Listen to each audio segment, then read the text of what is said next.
মাননীয় মন্ত্রী বিয়ে করতে চান? মাননীয় স্পিকার, মাননীয় স্পিকার, উনি যেন নোয়াখালী একটা বিয়ে করো, তাহলে আমরা এটাকে একটা পাবো। এমন প্রশ্ন করবেন না যে ফ্যাসিস্ট সরকারের বিদ্যুৎ মন্ত্রী কেন নাটোরে বিয়ে করে নাই।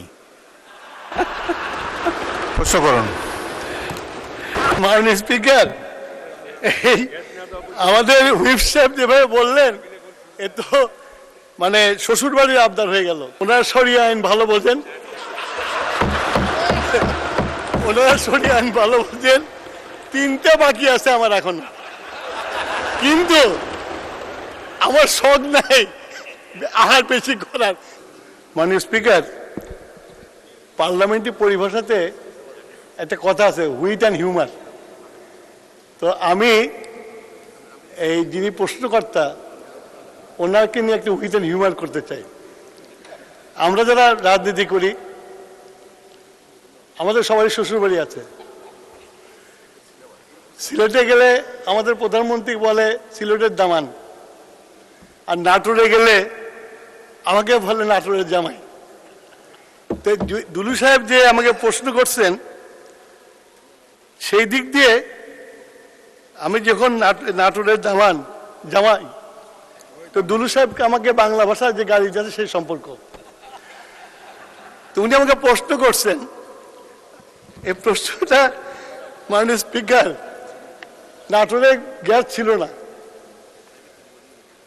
আমাদের মাননীয় প্রধানমন্ত্রী দেশনেত্রী বেগম খালেদা জিয়া 2005 সালে নাটোরে গ্যাস দেওয়ার জন্য ওখানে উত্তরাঞ্চল গ্যাস সঞ্চালন কোম্পানি গঠন করেছিলেন, এবং সেই কাজও শুরু হয়ে গেছিল।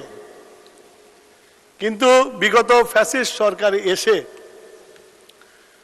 সেই কাজটা বন্ধ করে দিয়েছে। মাননীয় হুইপ, আপনি মন্ত্রীকে একটা সংক্ষিপ্ত প্রশ্ন করতে পারেন। এমন প্রশ্ন করবেন না যে ফ্যাসিস্ট সরকারের বিদ্যুৎ মন্ত্রী কেন নাটোরে বিয়ে করে নাই। প্রশ্ন করুন। মাননীয় স্পিকার, আপনাকে অনেক ধন্যবাদ।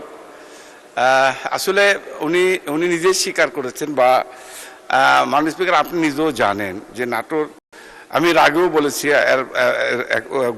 উত্তরে, সেটা হচ্ছে নাটোর অ্যাকচুয়ালি ঐতিহ্যবাহী বনলতা সেন, আপনি জানেন রানী ভবানীর নাটোর।